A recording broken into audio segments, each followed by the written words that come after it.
Guys, I'm here today to talk you through this project you're going to be completing. It's the biggest impact on the West. Now, after you watch this video, the first thing you're going to do is make a copy of this PowerPoint or Google Slides rather template. The template will be blank. All the instructions are on the template. This video is to walk you through exactly what we're looking for so that you can get full credit for this project. The question you're going to be answering is what had the biggest impact in westward expansion. You have three categories to choose from: transportation, manufacturing, or culture. We've provided sources for each of those three. Once you choose one category, you only have to read the sources for that category. Once you decide on what you want to do, you use those sources and you don't have to worry about the other ones. So use those sources for whichever category you decide to find reasons and evidence to support why it had the biggest impact in the country.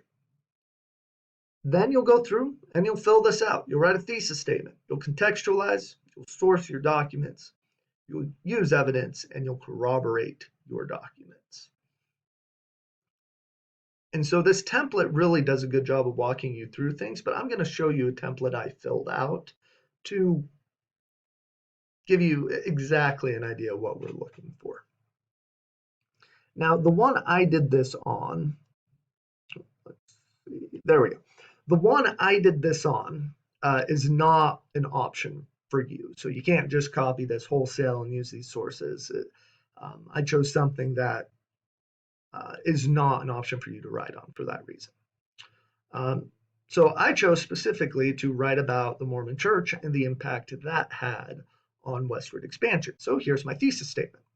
Cultural changes, specifically religious changes, had the largest impact on the country during territorial expansion because the Mormons started a world religion, the way Mormon pioneers expanded the country, and the way Mormon pioneers helped others move west.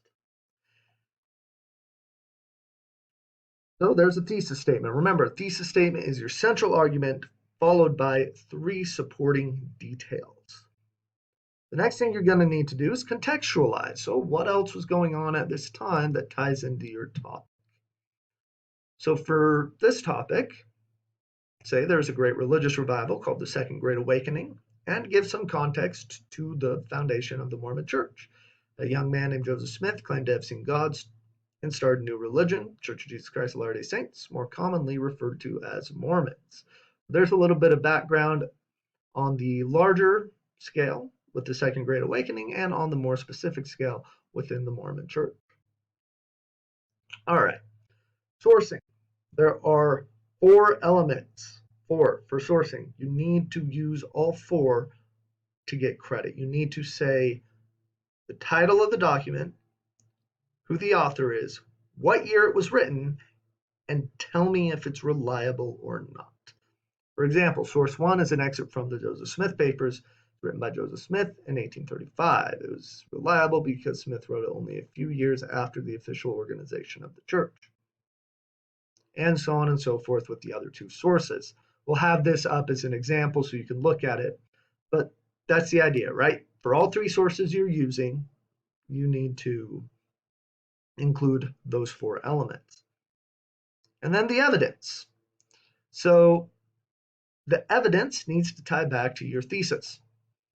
For example, evidence one, in the Joseph Smith papers, it says, no unhallowed hand can stop the work from progressing, persecutions may rage, mobs may combine, armies may assemble, calumny may defame, but the truth of God will go forth boldly, nobly, and independent, till it's penetrated every continent, visited every clime, swept every country, and sounded in every ear, till the purposes of God shall be accomplished. Now, if we go back to my thesis statement, my first point was that the Mormons started a world religion. There we go, back to the evidence. So this quote shows that, but I need to explain it. This shows that Joseph Smith wanted to create a worldwide religion. In this section, not only should you have quotes that tie back to the thesis, you need to have a sentence after your quote explaining how it ties back to your thesis.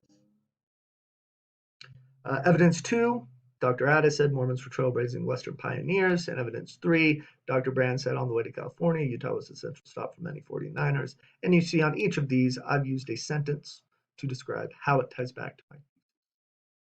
The final step in this project is corroboration. You can use quotes you've already used, or you can pull new quotes to corroborate the documents. You need to corroborate at least 2 documents. Use 2 documents, find quotes that support each other, show similar things. You've practiced this in the President Polk activity. It's just a little more practice. So source 1, I used one of the quotes I used for my evidence. Dr. Addis said that Mormons were trailblazing Western pioneers. For source number 2, I used something from that same document, Age of Gold, Dr. Brand's, but it's a different quote because it corroborates really well with Dr. Addis's statement, and that's fine. You can use different quotes from the documents. The important thing is that they agree with each other. Dr. Brand states that without the Mormon pioneers, the gold rush of 1849 and the subsequent surge of Western migration may not have happened.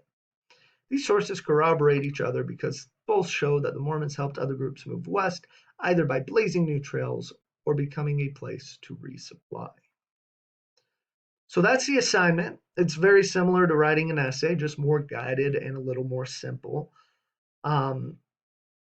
Again, this will be posted so you can look at the example as well. If you have any questions, feel free to email myself or Ms. Crandall, and or drop by one of our office hours. We'd be more than happy to help.